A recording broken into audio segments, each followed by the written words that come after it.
Ever worked with somebody where you felt like you had to walk on eggshells around that person? As if one wrong word and everything blows up.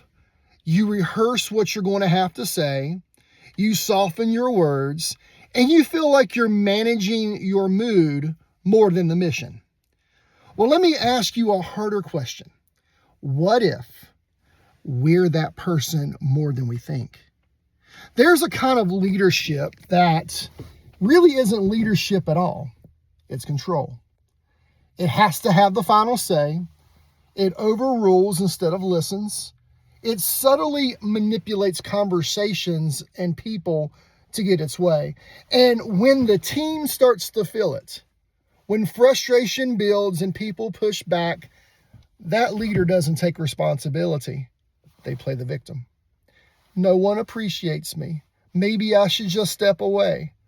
But they don't actually want to leave. They want to be chased. They want affirmation. They want the control back, just in a different form. James kind of addresses this in James chapter 4 and verse 1 when he says, "What causes quarrels and fights among you? Is it not this, that your desires are at war within you?" The problem isn't out there. The problem is in here.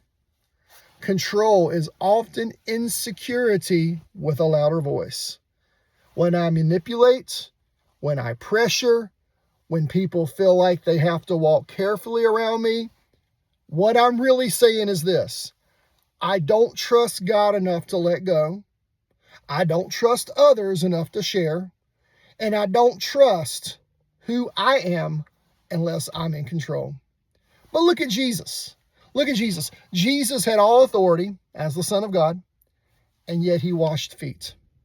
Jesus didn't force outcomes. He trusted the Father. He didn't manipulate people to stay. He let people walk away.